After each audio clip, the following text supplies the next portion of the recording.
Hi. Hi, my name is Joy. Okay, and you want to just give a little bit of maybe what you've had struggles with or whatever's been going on in your heart and that God's touched during this study? Well, I guess I grew up in a good Christian home. Wonderful parents. I just kind of strayed away at the age of 18.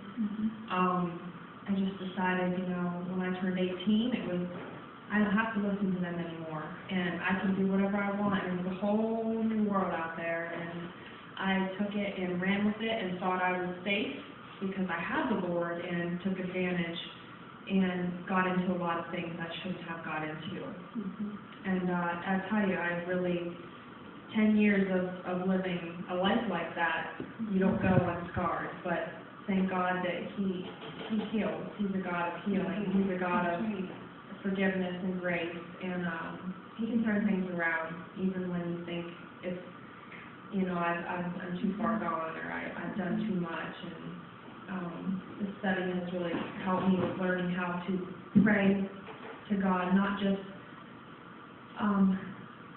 to specific prayers for specific things, and to, of course, the hit list has been a huge thing, calling forth things as they are, calling them, as they should be, not as they are in this present situation. So yeah, I feel like I've learned a lot. I've had a lot of wisdom. I mean, I'm still young, but I'm growing every year. I look back at some of my journal entries when I talk to God, and I think, oh my, we were just so young and so stupid.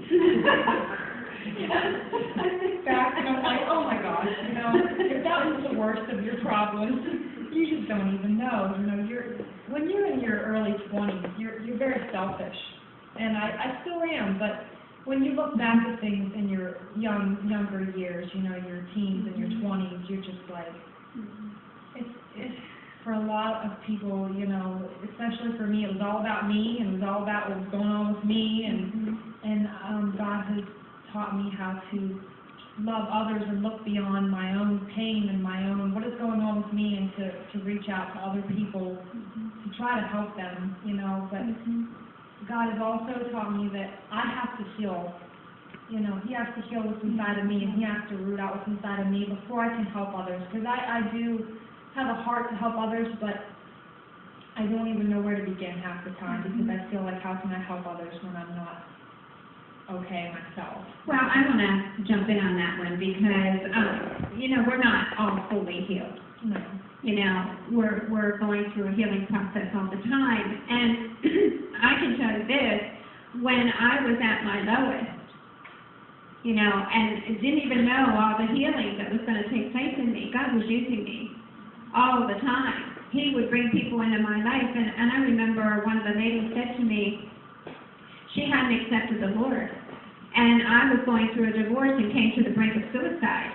And right after that, when God just picked me up and brought me out of all that, she said to me, I don't know how you can hold on to the Lord like you're doing. I don't know how you're making it. I don't know how you're getting through. And I said, Jesus. Jesus is how I'm getting through. And she wanted what I had in the midst of me going through all of that. Not that I had come through it, I was in it. So God uses us all. I mean, you ask for divine appointments, He's going to put somebody there. So, and you don't have to worry about what you're going to say, because you're going to open up your mouth and He's going to fill it. Well, that's another thing that your study and counseling with you has taught me. And let me tell you, I don't trust a lot of women. I don't have a lot of girlfriends. That's an issue that God is rooting out of me. But when I talk to Jenny, I know she's sincere, and I know she's real. And I know what she says to me is not from her own. It's from God, and that's why I listen to her. I listen to her counsel, because I know you're hearing from God. I don't trust, a lot of what other people have to say to me.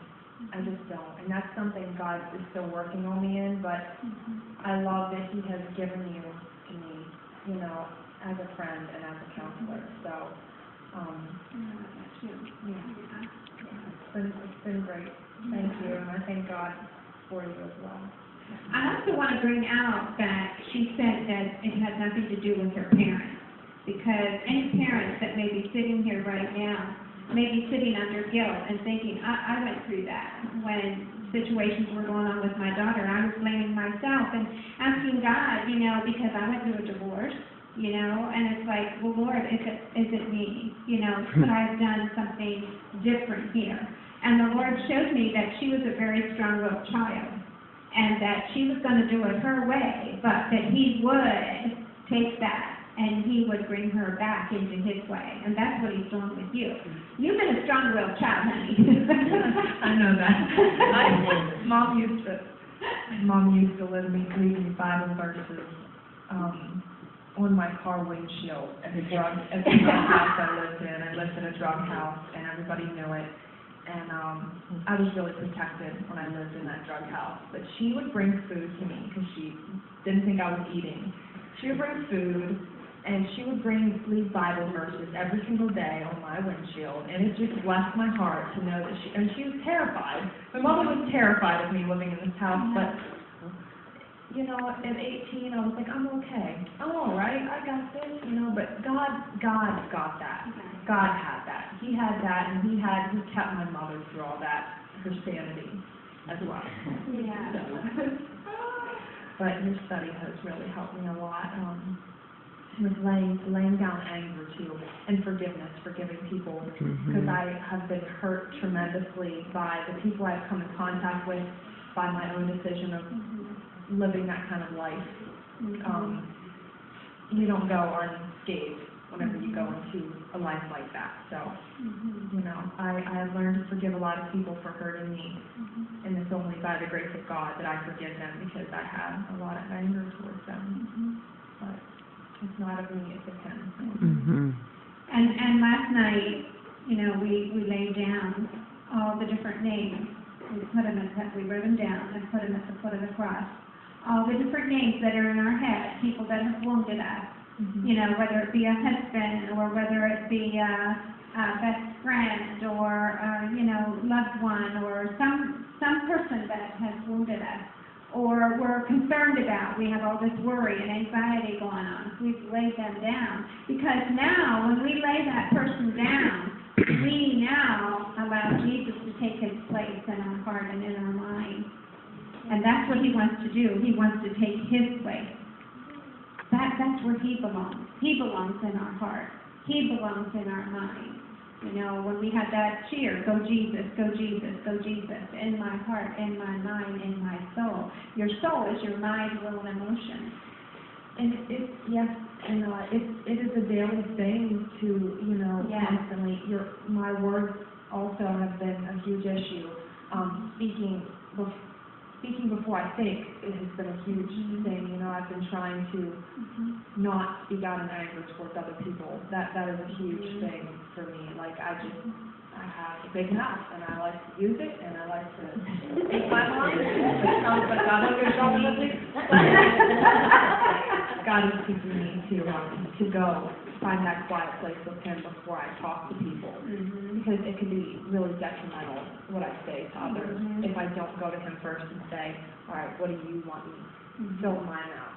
Because that's ultimately what I want. I don't want my flesh at all. I don't want what I have to say coming out of my mouth anymore, because it's not good. So I want Him to fill my mouth, and that's what I pray for a lot of times before I speak.